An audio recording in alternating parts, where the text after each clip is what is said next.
This is section 1.3, part 3, and we're going to solve linear equations that use the distributive property.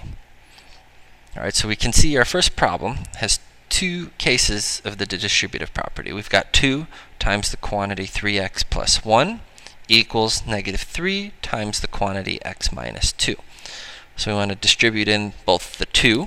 So the 2 is going to get distributed into the 3x, and it's going to get distributed into the positive 1. Negative 3 here is going to get distributed into x as well as into negative 2. So 2 times 3x gives us 6x.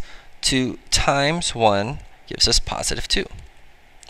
Negative 3 times x gives us negative 3x, and negative 3 times negative 2 gives us positive 6. So we can see now this problem looks very similar to the problems we solved in part B, where variables were on both sides. So we're going to want to combine like terms. So I'm going to start by looking at my term with a variable. So I've got variable x here, and I see a negative 3x.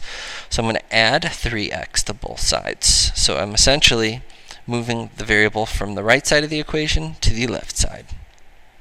So 6x plus 3x is 9x. Drop down the plus 2 equals, this cancels, and I'm just going to drop down my plus 6. So since the variable went from right to left, the constant needs to go from left to right. So I'm going to subtract 2 both sides. So 2 minus 2 is 0. So I'm going to drop down the 9x. 6 minus 2 is 4. Last thing I'm going to do is divide both sides by 9. And I can see x equals 4 divided by 9, or 4/9.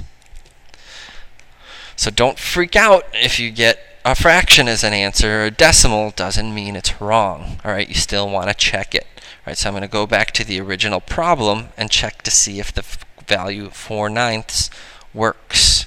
Alright, so check in red. So I've got 2 times 3x plus 1 equals negative 3 times x minus 2. This is my original problem. So now I'm going to substitute the value of 4/9 in for x. So I've got 2 times 3 times 4/9. Actually, I'm going to rewrite that so it looks like this. 4/9 plus 1 equals negative 3 times 4/9 minus 2. So remember to work with your order of operations. Alright, so do what you can within each parenthesis first. Alright, so in this case, alright, we've got some multiplication here. So I've got 2 times, I'm going to turn this into a fraction. So I've got 3 over 1 times 4/9. And I can see that there's some cross simplification that can occur here. 3 goes into 9 3 times and into itself once. So this problem can actually simplify. 1 times 4 is 4 over 1 times 3 is 3. So I've got 4/3 plus 1 equals, there's no multiplication here, so I've got 4 divided by 9 minus 2. So now I'm still working in my parentheses. Alright, I want to add these two terms together. Alright, and we know we can't add a fraction with a whole number or an integer. Alright, we got to make sure the denominators are the same. Alright, so I'm going to rewrite this 1 as having a denominator of 3. So I've got 4/3 plus 3 over 3. 3 divided by 3 is the same thing as 1, is equal to negative 3 times 4 over 9. I want to rewrite negative 2.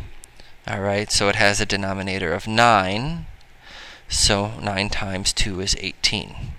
18 divided by 9, or negative 18 divided by 9 is negative 2. So now I can combine these. So I've got 2 times 4 plus 3 is 7. So I've got 7/3 is equal to negative 3. 4 minus 18 is negative 14. Alright, so I've got times negative 14/9. The last step is a little simplification here. Alright, can I simplify? It doesn't look like it, so I'm going to just multiply across. 2 times 7 is 14, 1 times 3 is 3. So I've got 14/3 on the left side.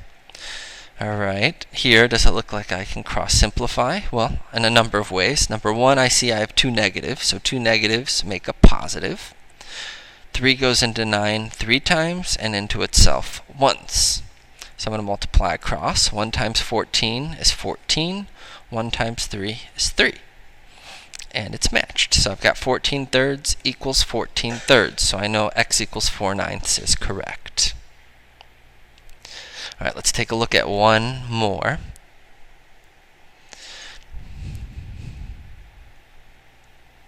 So problem 2, and we've got 5 times the quantity x plus 3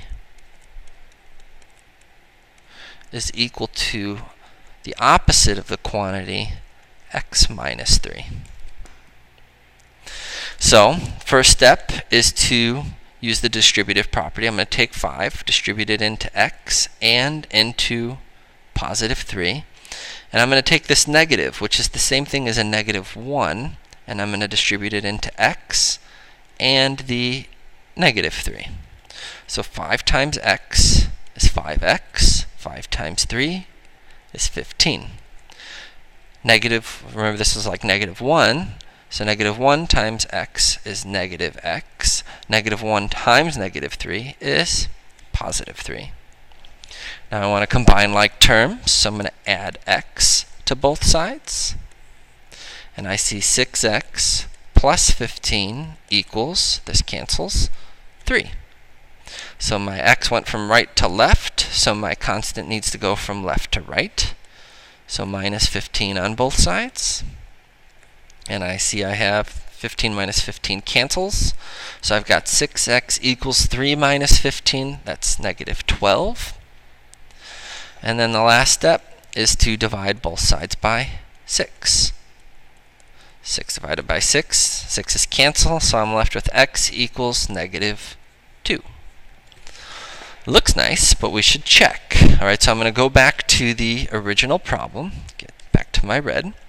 We've got 5 times the quantity x plus 3 equals the opposite of x minus 3. Plug in the value of -2 for x. So I've got 5 times -2 plus 3 is equal to the opposite of -2 minus 3. So order of operations, got to deal with the parentheses first. -2 plus 3. Well, -2 plus 3 is 1. So drop down the 5 times 1 is equal to, drop down the negative here, the opposite. -2 minus 3 gives me -5. So now multiply. 5 times 1 is 5. And remember, this is like a -1. So -1 times -5 is 5. So it matched. So we know x equals -2 is correct.